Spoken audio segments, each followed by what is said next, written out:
আসসালামু আলাইকুম। প্রিয় দর্শক, অন্য মঞ্চের আলাপ চাইতায় আজ আপনাদেরকে আমন্ত্রণ জানাচ্ছি। আজ আমাদের সঙ্গে অতিথি হিসেবে আছেন জানি পপের প্রতিষ্ঠাতা চেয়ারম্যান এবং সেই সঙ্গে বেগম রোকেয়া বিশ্ববিদ্যালয়ের সাবেক উপাচার্য অধ্যাপক ডক্টর নাজমুল হাসান কলিমুল্লাহ।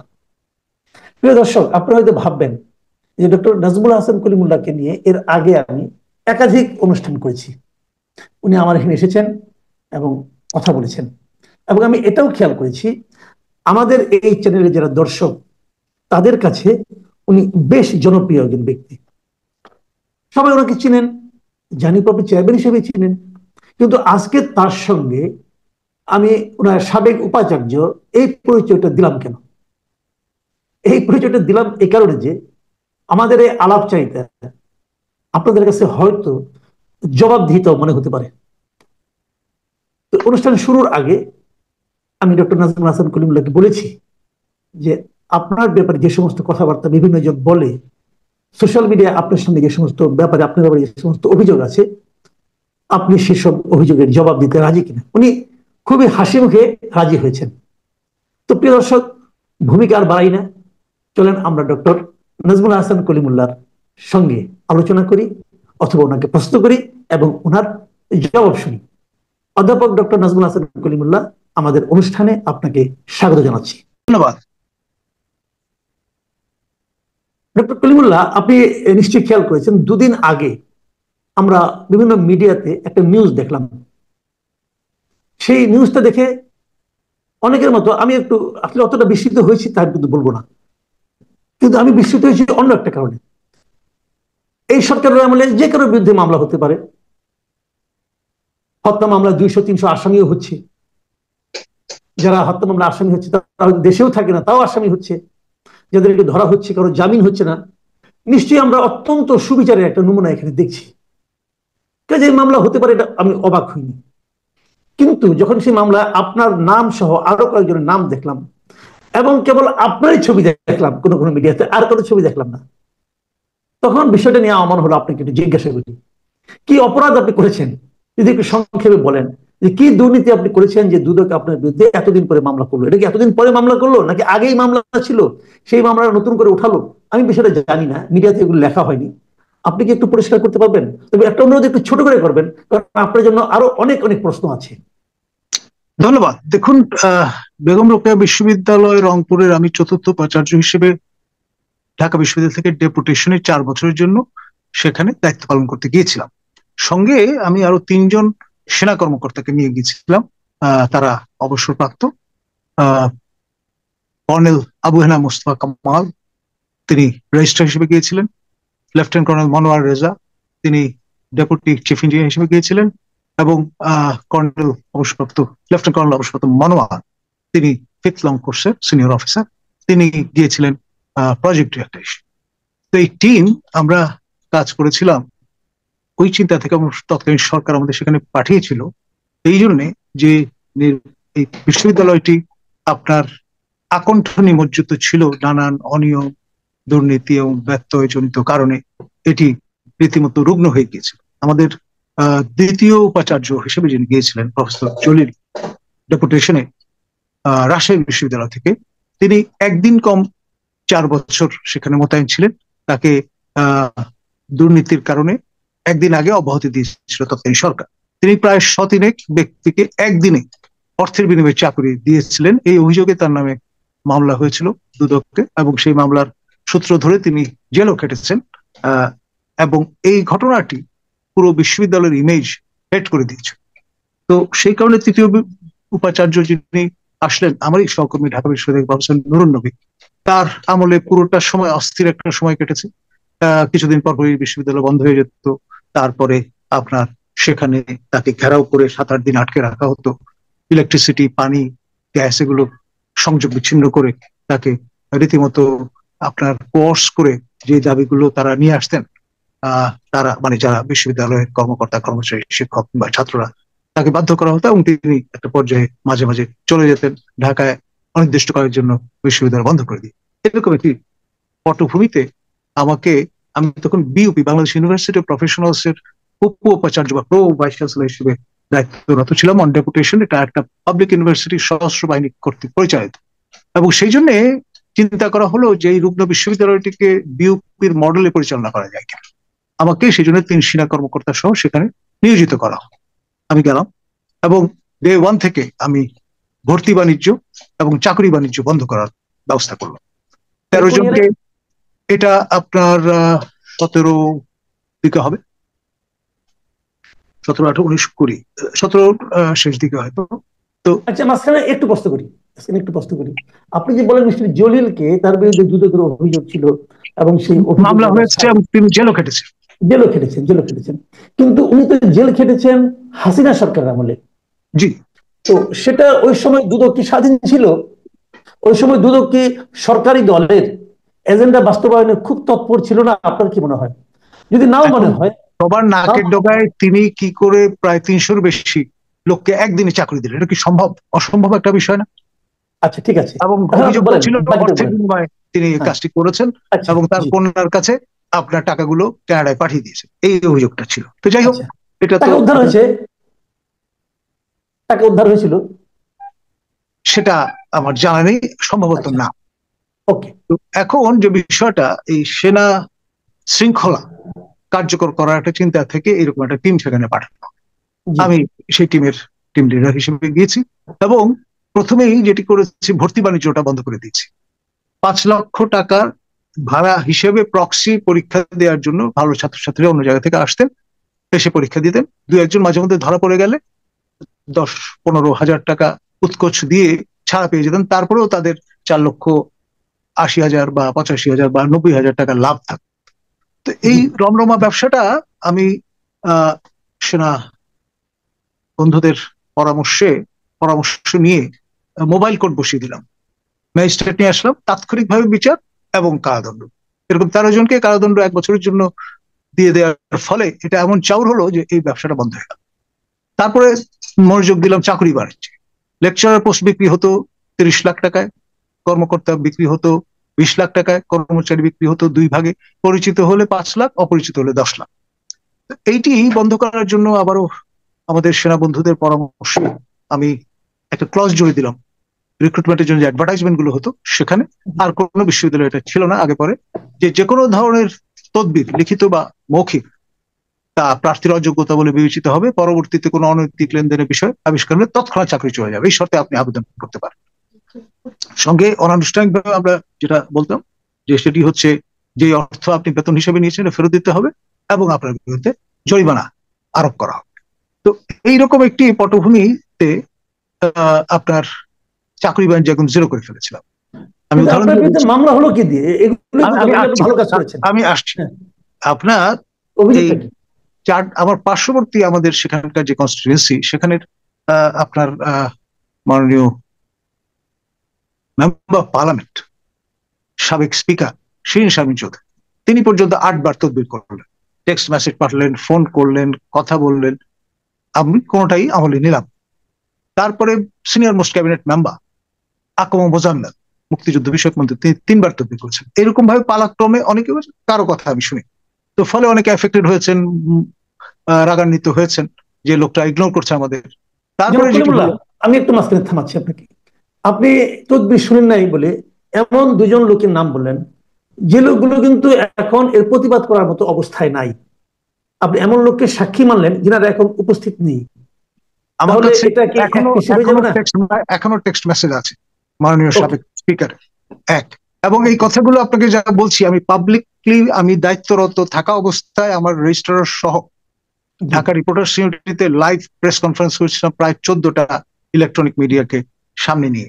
এবং এই দুটি কারণে অনেকেরই এই যে সুবিধা প্রাপ্তির যে ব্যাপারটা, সেটা এফেক্টেড হয়ে যায় এবং জিরো হয়ে যায় বিষয়টা।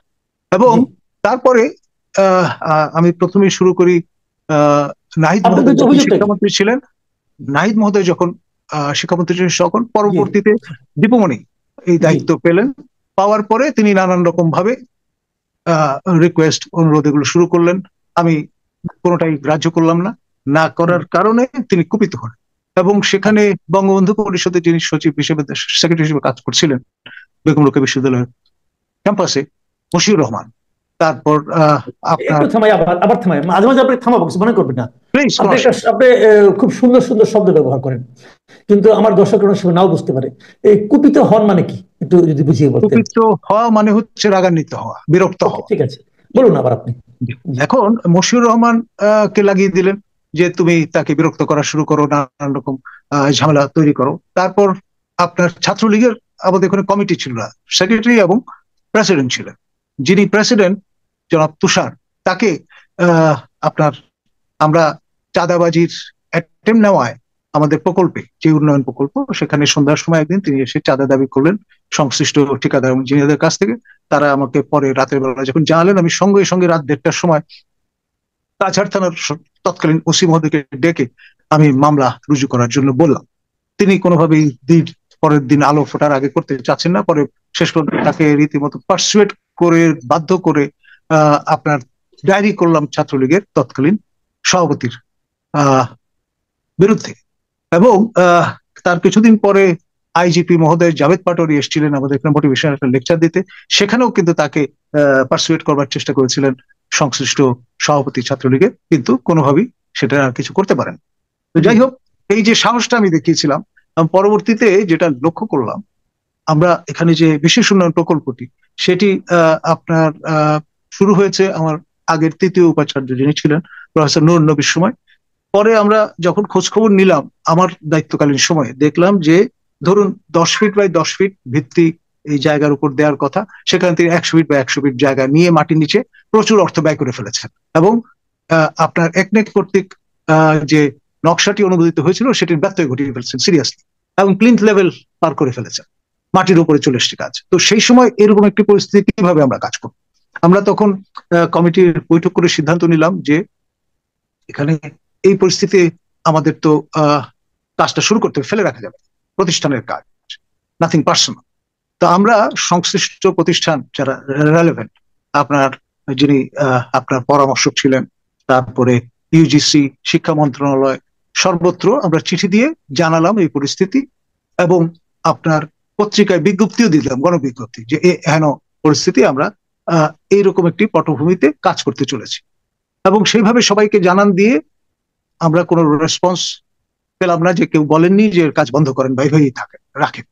তো সবার একটা প্রেশার ছিল যে উত্তরবঙ্গের বাতিঘর এটা এভাবে পড়ে থাকবে, একটা ছাত্রী হল, তারপরে একটা ইনস্টিটিউট। তা আমরা কাজ শুরু করে দিলাম। লেফটেন্যান্ট কর্নেল মনোয়ার তিনি দায়িত্ব নিলেন, একদম মিলিটারি স্টাইলে, কোনো রকমের ঝামেলা করা যাবে না, দ্রুততম গতিতে কাজ চললো। তো এই বিষয়টি দীপুমণিকে আমাদের পরামর্শক মঞ্জুর কাদের তিনি জানালেন যে এই সিচুয়েশন। তো উনি ভাবলেন যে ভালো মৌকা পাওয়া গেছে, তো উনি বললেন যে এখানে যেহেতু ব্যত্যয় ঘটেছে, সুতরাং আপনারা কাজ এই পর্যায়ে বন্ধ করে দেন। তো আমরা তৎকালীন শিক্ষা সচিব মহোদয়, যিনি পরবর্তীতে পাবলিক সার্ভিস কমিশনের চেয়ারম্যান হিসেবে দায়িত্ব পালন করেছেন, তাকেও আমরা জানান দিলাম ফরমাল মিটিং এ, এবং তিনিও বললেন না, কাজ বন্ধ করা যাবে না, চলতে থাক। পরিকল্পনা মন্ত্রী মান্নান সাহেব তিনি ওখানে গিয়েছিলেন, তিনিও দ্রুত গতিতে কাজ সম্পন্ন করার জন্য বললেন। তারপরে এদিকে দেখলাম যে দীপুমণি পারসিস্টেন্টলি অসহযোগিতা করছেন। তো আমাদের হাতে সরকারের 18 কোটি টাকা ছিল। তো সেইটি এই পরিস্থিতিতে আমরা পুরোটা টাকা বাংলাদেশ ব্যাংকের ট্রেজারিতে জমা দিয়ে দিলাম, পাবলিক কোনো মানি আর থাকলো না। তো ইতিমধ্যে কাজ শুরু করার কারণে ইট, বালি, সিমেন্ট, রড এগুলো বিপুল পরিমাণে স্ট্যাক করা আছে। ঠিকাদাররা বললেন যে স্যার, এটা তো সরকারি প্রতিষ্ঠান, আপনার ব্যক্তিগত কোনো কিছু না, আমাদেরকে কাজটা চালিয়ে দিতে দেন, আমাদের যে জামানতের টাকা আছে সেটি আমাদের টাকা, সরকারের টাকা নয়, আমরা আজ হোক কাল হোক টাকা ফেরত পাবোই, এটা গ্যারান্টিড। সেভাবেই আমাদেরকে টাকা জমা দিতে হয়েছে। আর প্রথম বছর এই টাকা 50% পর্যন্ত যদি প্রয়োজন হয় বিশেষ জরুরি কারণে ব্যবহার করতে পারেন, বাকিটা রেখে দিতে হবে। কিন্তু আমি তো সেই 2-3 বছর পার করে ফেলেছি বাই দ্যাট, কারণ তাদের নিয়োগ হয়েছে যে আমার তারা জমা দিয়েছেন আগের ভাইস চ্যান্সেলর, এবং তিনি 4 বছর মেয়াদী ছিলেন। তো ফলে এখন সেইটা যদি আমরা ব্যবহার করি, কিছু বলার নেই কারণ। তো আমি তখন কমিটির মিটিং করে সিন্ডিকেটকে জানিয়ে সকল লেভেল অতিক্রম করে আমি কাজটা করতে দিলাম। এরপরে যে ব্যাপারটি এখানে একটা জিনিস আমি বলি আপনাকে, আমার মনে হয় সম্ভবত আপনাকে এই অভিযোগেই আপনার বিরুদ্ধে মামলাটা হয়েছে, যে কোনো ঠিকাদার যখন কোনো একটা কাজ করেন তখন ওনার এখানে কিন্তু একটা পারফরমেন্স গ্যারান্টি থাকে, একটা টাকা ওনারা জমা দেন, জামানত দেওয়া হয় এই কারণে যে ওনার কাজটা হয়ে যাওয়ার পর যদি কোনো ব্যত্যয় ধরা পড়ে, যদি কোনো সমস্যা ধরা পড়ে, সেই টাকাটা আপনি বাজেয়াপ্ত করে এই কাজটা আপনি করতে পারবেন, এবং তার জন্য এখন এই জামানতের টাকা আপনি কি ভিসি হিসেবে তাকে তুলে নিতে দিতে পারেন নাকি আইনানুগ? সেটি হচ্ছে আমাদের যে কমিটি ছিল, পরামর্শক এবং অন্য যারা মেম্বার, সবাই বললেন যে এই পরিস্থিতিতে কাজ তো নষ্ট হয়ে যাবে, সব জিনিসপত্রগুলো পাবলিক টাকায় কেনা, এই সরঞ্জামগুলো নষ্ট হয়ে যাবে, এটা তো মাসে পর মাস ফেলে রাখা যাবে, এটা স্বাভাবিক, সিমেন্ট নষ্ট হয়ে যাবে। সেই কারণে প্রতিষ্ঠানের স্বার্থে, জনস্বার্থে, জনগণের অর্থের অপচয় রোধ করার জন্যই কিন্তু আমি প্রতিষ্ঠান প্রধান হিসেবে সবাইকে নিয়ে পরামর্শ করে আনুষ্ঠানিক বৈঠক করে সিন্ডিকেটকে অবহিত করে কিন্তু কাজটা করেছি। সিন্ডিকেট হচ্ছে সর্বোচ্চ বডি বিশ্ববিদ্যালয়। এটা আমার কাছে ক্লিয়ার, আমি এখানে আর ডিটেলে যাচ্ছি না। আমি আপনার বিরুদ্ধে অভিযোগগুলো দুটো তিনটা অভিযোগ বলি। এক হলো ডিপিপি উপেক্ষা করে নকশা পরিবর্তন করেছেন আপনি। সেটি করেছিলেন আমার আগের ভাইস চ্যান্সেলর, আমি না। আমি তো বললাম তাহলে আপনি না, ওকে ফাইন। 30 কোটি টাকার ঊর্ধ্বে চুক্তি মন্ত্রণালয়ের অনুমোদন ছাড়াই সম্পাদন করেছেন, এই কাজটি করেছেন আগের ভাইস চ্যান্সেলর। Okay fine. কারণ তিনি তো কাজটা শুরু আরেকটা হলো ঠিকাদারকে লোন প্রদানের জন্য নো অবজেকশন সার্টিফিকেট অনুমোদন করেন, এটা আপনি করেছেন। লোন মানে হচ্ছে ওই যে জামানতের টাকা, সেটি আমি বলেছিলাম আপনারা প্রতিষ্ঠানের সাথে কাজটা চালিয়ে যাওয়ার জন্য। ওই কাজটা কি এখন শেষ হয়েছে? ওই কাজটা এখন কি? আমার জানামতে আমার টেনিয়র শেষ হয়েছে, তারপরে আরো দুজন উপাচার্য নিযুক্ত হয়েছেন, তারা সেভাবে ফেলে রেখে দিয়েছে। ওটা এখনো শেষ হয়নি? না, আমার জানামতে শেষ হয়নি। ওকে, তার মানে একটা কাজটা এখনো অসমাপ্তই রয়ে গেছে। ওই কাজটা, আপনার এই কাজগুলো, এই সিদ্ধান্তগুলো যথাযথ ছিল কিনা এটা কিন্তু এখন আমরা প্রমাণ করতে পারছি না, যেহেতু কাজটা শেষই হয় নাই। অসমাপ্ত কাজ দিয়ে আমরা কি আলোচনা করবো? এগুলো হলো এক্সপেক্টেড যে এটা কন্টিনিউ করবে, যিনি যখন দায়িত্বে থাকবেন তিনি জনস্বার্থে, প্রতিষ্ঠানের স্বার্থে কাজগুলো এগিয়ে করেননি তো আপনার পরবর্তী, এটা তাদের ব্যর্থতা। আচ্ছা ঠিক আছে, তাহলে এটা আমরা মোটামুটি একটা আপনার বক্তব্যটা পেলাম। এখন প্রশ্ন হলো, দুদক যে আপনার বিরুদ্ধে মামলাটা করলো, এই মামলাটা তারা কবে করেছে? এটা কি আপনার কোনো বক্তব্য নিয়েছে? আমরা যতটুকু জানি, দুদক যখন, আমার মনে আছে যখন ছাগল কাণ্ডে মতিউর রহমানের কথা বলা হলো, তখন কিন্তু দুদক তাকে নোটিশ করেছিল যে আপনার বক্তব্য এসে জানান। বেনজির কেউ কিন্তু দুদক নোটিশ করেছিল আপনারা এসে জানান, তখন বেনজির তাদের কাছ থেকে 1 মাস সময় নিয়েছিল, দুদক তাদেরকে সময়টা দিয়েছিল। তো আপনাকে কি দুদকের পক্ষ থেকে কোনো চিঠি দেওয়া হয়েছিল? আমি অন্যদের কথা জানি না, আমি কোনো নোটিশ পাইনি টিল টু ডেট।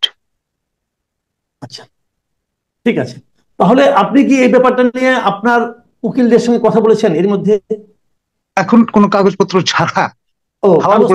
মানে এখন আপনার কাছে কোনো কাগজপত্র আসেনি, কিন্তু পত্রিকা মারফত আপনি জেনেছেন বা টেলিভিশন মারফত জেনেছি। আচ্ছা, আপনি বিভিন্ন সময় মানুষের অধিকার নিয়ে কথা বলেন, আপনার কি মনে হয় যে আপনাকে কোনো কাগজ না দিয়ে, আপনার সঙ্গে এই ব্যাপারে আপনার মতামত না নিয়ে, আপনার জবাবদিহিতার সুযোগ না দিয়ে যদি পত্রিকায় আগাম দিয়ে দেওয়া হয়, অথবা যদি মিডিয়াতে দিয়ে দেওয়া হয়, মিডিয়াতে অনেক লোক দেখে, লোকে আপনাকে চেনে, আপনি কি এটা কি আপনার জন্য মানে মানহানিকর বলে মনে করেন? ডেফিনেটলি এক ধরনের সোশ্যাল স্টিগমা আরোপ করার চেষ্টা, যেটা এর আগে দীপুমণি করবার চেষ্টা করেছিলেন। তিনি নানান ভাবে লোকজনদের ইনভলভ করেছিলেন, একটা প্লেন চার্টার করে নেপালের কাঠমান্ডুতে প্রায় 100 সংবাদকর্মীকে নিয়ে তাদেরকে এন্টারটেইন করে তারপর আমার পিছনে বলেছিলেন যে একই সংবাদ বারবার করতে থাকো এবং বলো যে তাকে পাওয়া যায় না, সে কর্মস্থলে থাকে না ইত্যাদি। এবং সে এই তথ্য বারংবার বলতে বলতে গোয়েবলীয় কায়দায়, মানে 100 বার মিথ্যা কথা বললে সেটা যেমন প্রতিষ্ঠা করার একটা স্পেস তৈরি হয়ে যায়, সেরকম একটা মানে জনমনে একটা বিভ্রান্তি তৈরি করা। জি, এই বিভ্রান্তি কিন্তু আমরাও দেখেছি, আমরাও শুনেছি, আমরাও বিভ্রান্ত হয়েছি। এবং আজকে আমি সোশ্যাল মিডিয়ায় একজন মোটামুটি বিখ্যাত এবং আলোচিত লোক, এক সময় অতিরিক্ত সচিব ছিলেন এবং খুবই ন্যায়নিষ্ঠ সচিব হিসেবে তার একটা পরিচিতি ছিল, মিস্টার মাহবুব কবির মিলন। উনি আজকে একজন স্ট্যাটাসে একটা মন্তব্য করেছেন আপনার সম্পর্কে। উনি সেখানে লিখেছেন, আমি কোট আনকোট আপনাকে পড়ে শোনাই। এই ভদ্রলোক, মানে আপনি আর কি, এই ভদ্রলোক সেখানকার ভিসি ছিলেন, থাকতেন ঢাকায়, প্লেনে ঢাকা থেকে গিয়ে ক্লাস বা কাজ করে সন্ধ্যায় আবার প্লেনে ঢাকায় চলে আসতেন। সৈয়দপুর এয়ারপোর্টে আর্মির এক উচ্চ পদস্থ কর্মকর্তা তাকে রিসিভ করতেন। এই যে উনি একজন, মানে আমি মনে করি উনি তো একজন গুরুত্বপূর্ণ ব্যক্তি, তাই নয় কি? উনি বাংলাদেশের দুর্নীতি নির্মূল করার কিছু প্রস্তাব তৎকালীন প্রধানমন্ত্রীকে দিয়েছিলেন বলে আমরা শুনেছি। তো ওনার মতো ব্যক্তি যখন এ ধরনের কথা লিখেন, তখন মানুষ তো বিশ্বাস করতেই পারে। তো মানুষ যদি বিশ্বাস করে, সেই বিশ্বাসের বিপরীতে আপনি কি বলবেন? আমি যেটি বলবো, এখানে কিছু সত্যের অপলাপ আছে। আমি নিয়মিত এই প্রক্রিয়ায় বিশ্ববিদ্যালয় পরিচালনা করছি। অফিস টাইমে দিনের বেলা সেখানে থেকেছি। প্রতিদিন যে ফাইলগুলো আমার স্বাক্ষর করা দরকার সেটা আমি সেদিনই ডিসপোজ করে দিয়েছি। সন্ধ্যার সময় আমি চলে এসেছি ঢাকায়, এসে আমাদের এখানে যে লিয়াজ অফিস ছিল সেখানে আমরা যে বুনিয়াদী প্রশিক্ষণ 6 মাস ব্যাপী কর্মচারী কর্মকর্তা শিক্ষক, সেগুলো রাত 12টা পর্যন্ত প্রতিদিন নন স্টপ, এমনকি উইকেন্ড গুলোতেও আমরা পরিচালনা করেছি এবং জানের উপর দিয়ে সেটা গেছে। আমি 20 থেকে 22 ঘন্টা প্রতিদিন কাজ করেছি। করে কেন করেছি? জনস্বার্থে করেছি, প্রতিষ্ঠানের স্বার্থে করেছি, এবং আমাকে একটা মিশন নিয়ে পাঠানো হয়েছিল যে এটি বিউপির মডেলে পরিচালনা করার চেষ্টা করতে হবে, এটাকে লাইনচ্যুত অবস্থা আছে, ট্র্যাকে তুলতে হবে। এখন এই কারণে এই পদ্ধতির আশ্রয় নিয়েছিলাম, এই জন্য আমি কিন্তু বিশ্ববিদ্যালয় থেকে টাকা পয়সা নিইনি। যেটি হয়েছে, যেই কথাটি তিনি বলবার চেষ্টা করছেন সত্যের অপলাপ আছে। আমার সাবেক পিএইচডি ফেলো লেফটেন্যান্ট জেনারেল মোল্লা আকবর, তিনি তার লাস্ট পোস্টিং ছিল S commandant national defence college. তিনি অবসরের পরপরই আপনার এই রিজেন্ট এয়ারওয়েজ নামে একটি এয়ারলাইনারের সিও হিসেবে দায়িত্ব গ্রহণ করেন। এবং যখন দেখলেন আমি ডেপুটেশন আবার পরিবর্তন করে চলে গেছি রংপুরে, তখন উনি বললেন যে ভাই, আমার স্বার্থেই আপনাকে আমার নিয়মিত ঢাকায় দরকার, আমার ডিগ্রিটা তো থিসিসটা তো শেষ করতে হবে। তো সেই জন্য তিনি যেটি করলেন, আমাকে মৌখিকভাবে বললেন, নাও অন আপনার অনারে আমি রিজেন্ট এয়ারওয়েজ এর কানেক্টিং ফ্লাইট সেখানে ছিল না, সেটা চালু করে দিচ্ছি সৈয়দপুরে, এবং এটা আয়োজন করে আপনাকে দিয়ে চিফ গেস্ট হিসেবে সে ফিতা কেটে এই শুভ উদ্বোধন সূচনা করব, এবং পরদিন থেকে আপনি আমাদের ব্র্যান্ড অ্যাম্বাসাডর হিসেবে শুধুমাত্র ট্যাক্সের পয়সাটা দেবেন, প্রায় বিনা ভাড়ায় বলতে গেলে নামমাত্র মূল্যে আপনি যাতায়াত করুন, বাস ভাড়ার চেয়ে কম। তো ইটস হ্যাভেন্স হ্যালো। আমি চিন্তা করলাম যে এইটা আমি জনগণের অর্থ ব্যয় না করে, নিজের পকেটের টাকা খরচ করে অ্যাফোর্ড করা মুশকিল, এটা যদি আমি করতে পারি প্রতিষ্ঠানের স্বার্থে, এবং ঢাকায় এসে প্রায় প্রতিদিনই একটা দুটো আপনার স্টুডিওতে গিয়ে টক শো করেছি, সেখানে একটা পারিতোষিক জানেন যে পাওয়া যায়, তো ফলে ওই ট্যাক্সের পয়সাও কিন্তু আমার কাভার হয়ে গেছে, পকেট থেকে খুব একটা গুনতে হয়নি টাকা। এবং এইটি আমি এমন ভাবে করেছি রিলিজিয়াসলি, এবং বিশ্ববিদ্যালয়ের 4 বছরে কোনো কাজই আটকায় এই কারণ। আচ্ছা, আপনার কি মনে হয় যে বিশ্ববিদ্যালয়ের উপাচার্য, জি, এটা কি একটা আবাসিক পদ নয়? বিশ্ববিদ্যালয়ের ক্যাম্পাসে থাকবে। আবাসিক দায়িত্বটা হচ্ছে রেজিস্ট্রার মহোদয়, এটা পরিষ্কার সব জায়গায়, তিনি সেখানে বসবাস করবেন। আর যদি আপনি বাংলাদেশে যান, তখন আপনি আনুষ্ঠানিকভাবে ছুটি নেবেন, এবং সেটি সমগ্র দেশন জানবে, কারণ মহামান্য রাষ্ট্রপতি, মাননীয় প্রধানমন্ত্রী, মাননীয় শিক্ষামন্ত্রী, শিক্ষা সচিব সম্মানীয়, তাদের সবার সুপারিশে এটি আপনার জনস্বার্থে সবাইকে জানানো হবে ওয়েবসাইটে দিয়ে। আচ্ছা, এই যে আপনি প্রতিদিন বিমানে যাতায়াত করতেন এত দূরে, প্রায় কয়েকশো মাইল দূরে, এখানে তো মনে করেন এটি 50 মিনিটের একটা ফ্লাইট বলতে পারেন। ফার্স্ট ফ্লাইট আমি অ্যাভেল করতাম, লাস্ট ফ্লাইট আমি অ্যাভেল করে চলে আসতাম। আচ্ছা, কোন উপাচার্য এভাবে বিমানে করে তার কর্মস্থলে প্রতিদিন যায়, এই ধরনের কোন উদাহরণ কি আপনার জানা মতে? আমার জানা মতে আগে পরে বিদেশে থাকতে পারে, আমাদের এখানে আমার জানা মতে নেই, কিন্তু সেটা আমি করেছি জনস্বার্থে, প্রতিষ্ঠানের স্বার্থে। কারণ এই যে প্রশিক্ষণগুলো আমি পরিচালনা করতাম উইথ ড্রেস কোড, সেগুলো কিন্তু করার জন্য নিবিড় সুপারভিশনটা প্রয়োজন ছিল। এখন ভবিষ্যতে আপনি তো সরকারকে বলতে পারতেন যে আমার ঢাকায় থাকা প্রয়োজন, তাহলে আমি উপাচার্যের আমি তো আমি প্রতিদিন তো অফিস করতাম রে ভাই, দিনের বেলা থাকতাম রংপুরে, রাতের বেলা ঢাকায় আমাদের লিয়াজ অফিসে এই কাজগুলো পরিচালনা করতে হতো নিবিড় সুপারভিশন। এবং এটি আমি গায়ে খেটে জানের উপর দিয়ে গেছে। এর ভিতরে 1.5 বছরের মতো করোনা ছিল, সেই সময়টা আমি গাড়ি দিয়ে যাতায়াত করেছি, কিন্তু বাকি কারণ ওটা করোনার ঝুঁকি ছিল, যেটা বদ্ধ জায়গায় এরোপ্লেনে আমি যদি। এই যে আপনি এত কষ্ট করলেন, এত কিছু করলেন, একটা মিশন নিয়ে গিয়েছিলেন যে বিউপির মতো এটাকে গড়ে তুলবেন, পুরো মেয়াদ আপনি ছিলেন, আপনি কি পুরো মেয়াদে বিউপির মতো এই ইউনিভার্সিটিকে করতে পেরেছেন?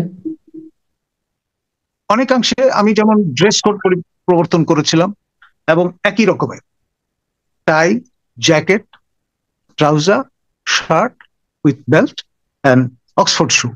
একজন সুইপারও সেটি পড়তে হতো, একজন লেকচারারকেও সেটি পড়তে হতো, কর্মকর্তারাও তো পড়তেন যারা প্রশিক্ষণার্থী ছিলেন, এবং তাদেরকে তাদের পয়সা দিয়ে এগুলো ক্রয় করতে হতো। মানে বিশ্ববিদ্যালয়ের টাকা দিয়ে আমি এইসব জিনিস প্রবর্তন করিনি, তাদেরকে মোটিভেট করতে সক্ষম হয়েছিলাম। আচ্ছা, আর তারা জানতেন যে এই একটি বিশ্ববিদ্যালয় যেখানে বিনা পয়সায়, অর্থাৎ উৎকোচ না দিয়ে চাকরি পাওয়া গেছে। আচ্ছা, ভর্তিও হয়ে গেছে। জি, ভর্তি হয়ে গেছে। আচ্ছা, ঠিক আছে, তাহলে এগুলো আমরা মোটামুটি প্রশ্নের জবাব পেলাম। আমি আরেকটা কমেন্ট পড়তে চাই। এটা লিখেছেন মিস্টার এনামুল হক। জি। তিনি লিখেছেন, আমি ওনার টকশোগুলো খুব মন দিয়ে শুনতাম, খুবই যুক্তি দিয়ে রাষ্ট্র ও আন্তর্জাতিক সমসাময়িক রাজনৈতিক ভাবনা তুলে ধরতেন। আজ যদি তার এহেন অপকর্মের প্রমাণ মেলে, জাতির দুঃখ রাখার পাত্র কোথায় পাবে? কি আর বলবো, চোখ বন্ধ করে ঠান্ডা মাথায় তেনা পেঁচানো কথা বলার রহস্য বুঝি এই। আপনি লক্ষ্য করবেন, উনি কিন্তু আপনাকে মোটামুটি দোষী সাব্যস্ত করে দিয়েছেন। তো এখানে আপনার প্রশংসা করা হয়েছে, আপনি ভালো বলতেন এবং এখনো আশা করি বলি। হ্যাঁ, কিন্তু উনি বলছেন যে আপনি মানে এইটা নাকি এই রহস্যের পেছনে আছে, এই রহস্য। তো এই যে বিশ্বাস করে ফেললেন উনি একটা ঘটনা পরে, আমাদের দেশের দুদকের যে ইতিহাস এবং যে ঐতিহ্য, সেটা কি সবসময় আপনার মনে হয় যে দুর্নীতিকে নির্মূল করার জন্য তারা কাজ করে, নাকি সরকারের একটা টুলস হিসেবে কাজ করে আগের আমলে এবং এই আমলে? বরাবরই আমরা যে ঐতিহ্যটা দেখেছি তার একটা হাতিয়ার হিসেবে ব্যবহৃত হয়, এবং তারা আবার হাতিয়ার হিসেবে মিডিয়া ট্রায়ালটাকে কাজে লাগায় নানানভাবে মেলাইন করা, আপনার বিতর্কিত করা যে কোনো ব্যক্তিকে। তারা মনে করে এটা তাদের মৌরুষি পাট্টা। এত লোক থাকতে দুদক হঠাৎ করে আপনার বিরুদ্ধে লাগলো কেন, আপনার কি মনে হয়? আমার মনে হয় যেহেতু আমি বর্তমান সরকার এবং গত সরকারেরও আর্ডেন্ট ক্রিটিক ছিলাম, এবং আপনার খোলামেলা আমি কথা বলতে অভ্যস্ত, ঘুরিয়ে পেঁচিয়ে কথা বলার লোক না। একেবারে সরকার প্রধান থেকে শুরু করে আপনার সংশ্লিষ্ট মন্ত্রীবর্গ, আমি খোলামেলাই তাদের আপনার ব্যবচ্ছেদ যেটাকে বলে সেটি করা পছন্দ করি। এই জন্যে যে তারা পাবলিক লাইফে এসছে। তারা যদি প্রাইভেট লাইফে থাকতেন আমার কিচ্ছু বলার নেই, এটা তার ডোমেইন। যখনই পাবলিক এক্সচেকারের টাকা আপনার পেছনে খরচ হচ্ছে, আপনি জনগণের করের টাকায় পেচেক পাচ্ছেন, তখন একজন নাগরিক হিসেবে আমার অধিকার আছে আপনাকে নিয়ে যে কোনো বিষয়ে আলাপ আলোচনা উত্থাপন করা, এবং সেটি ন্যায্য বলে আমি মনে করি। না, অনেকেই তো কথা বলে, আপনাকে কেন মামলা করা হলো? না, আমাকে মামলাটা, আমি তো বললাম এটা লং ড্রন একটা প্রসেস। যেহেতু আমি সাবেক মন্ত্রী দীপু মনির ইন্টিগ্রিটি নিয়ে প্রশ্ন তুলেছিলাম, তার এইসব অন্যায় আবদারগুলো শুনিনি, এবং তিনি আমার সঙ্গে অসহযোগিতা করার চেষ্টা করেছেন যাতে আমি সেখানে 4 বছর তেষ্টাতে না পারি। এবং ডগের টেনাসিটি নিয়ে আমি পরিশ্রম করে আমি কাজগুলো করেছি, এবং শেষ দিন পর্যন্ত আমি এই প্রক্রিয়া অব্যাহত রেখেছি। এখনো বেগম রোকেয়া বিশ্ববিদ্যালয়ে কোনো ঘটনা ঘটলে আমি সঙ্গে সঙ্গে রেসপন্ড করি। যেমন আমার ছাত্র আবু সাইদ, যাকে আমি ভর্তি করেছিলাম, তিনি যে মুহূর্তে মৃত্যুবরণ করলেন, 1 ঘন্টার মধ্যে আমি সেটা নিয়ে 3টি আন্তর্জাতিক অনলাইন চ্যানেলে আমি অ্যাংরি রিয়াকশন প্রদান করেছি।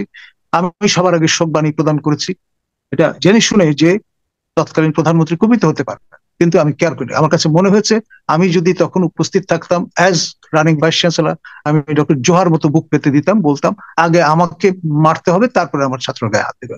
আমি এই ফিলসফির মানুষ। না, ঠিক আছে, আপনার কাজকর্ম আমরা বুঝতে পারছি, আপনি বিপ্লবী আছেন, সবই ঠিক আছে, প্রতিবাদী আছেন, সবই ঠিক আছে, কিন্তু আমার কথা হলো সরকার মামলা করার জন্য আপনাকেই কেন বেছে নিল বলে আপনি মনে করেন? দেখুন, আমাকে বেছে নেয়ার কারণ হলো আমি উচ্চ কণ্ঠ।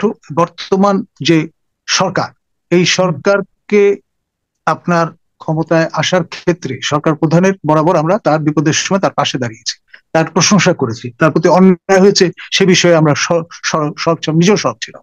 পরবর্তীতে যখন দেখলাম যে আপনার প্রত্যাশা নিয়ে এই সরকারকে আমরা সমর্থন দিয়েছি, ক্ষমতায় আসবার ক্ষেত্রে ভূমিকা পালন করেছি, সেই সরকারকে আপনার সমর্থন করার কারণে বা প্রস্তুতিমূলক যে প্রক্রিয়াটি ছিল, সেই কারণে গত সরকারের আমলে মন্ত্রী দীপু মনির ইঙ্গিতে আমার বিরুদ্ধে ডিজিটাল সিকিউরিটি অ্যাক্টে মামলা হয়েছে, এবং সেই মামলায় আমি 1.5-2 বছর লড়ে জয়লাভ করেছিলাম, খেয়াল করেন।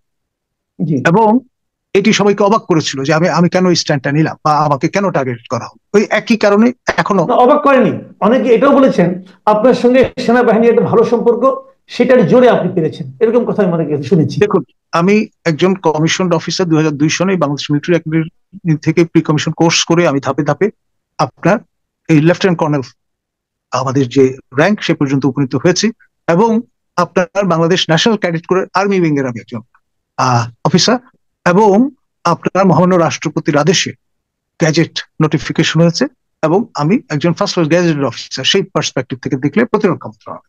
এখন ধরুন, আমি যেহেতু একটা সামরিক বাহিনী পরিচালিত public university pro vice chancellor ছিলাম, এবং সেই বিশ্ববিদ্যালয়ের অধীনে সকল সেনা নৌ বিমান বাহিনী যতগুলো প্রশিক্ষণ প্রতিষ্ঠান আছে সবগুলো কিন্তু তাদের সার্টিফিকেট গুলো সেখান থেকে লাভ করে। এবং এই সমগ্র বাংলাদেশ আমার যে পরিচিতি, আমার যে কর্মদক্ষতা, স্পৃহা সবকিছু মিলিয়ে আমার একটা গুডউইল তৈরি হয়েছে। এক, দ্বিতীয়ত আমি খুব কর্তব্যনিষ্ঠ এবং আপনার শৃঙ্খলা ভালোবাসা মানুষ, আর আপনার শিষ্টভাবে বেয়ারা কথাগুলো আমি বলে দিতে অভ্যস্ত। আর আমি ছাত্র জীবনে কখনো রাজনীতি করিনি, শিক্ষক হওয়ার পরে শিক্ষক রাজনীতিতে আমি কখনো সক্রিয় ছিলাম না। আমি কখনো কোনো পদের জন্য নির্বাচন করি, আমাদের শিক্ষকদের যে এগুলো আছে সেইটাও একটা বড় প্রাইড। এবং ব্যক্তিগত জীবনে আমি ভোটাধিকার প্রয়োগ করি জনস্বার্থে, যে একটা বিরল প্রজাতির পানীয় যদি থাকে এই ক্যাটাগরি সেটা। তো সবাই আমাকে সাসপেক্ট করবেন। আর আরেকটা বিষয় যেটা আমি মেনটেন করি, শিষ্টাচার।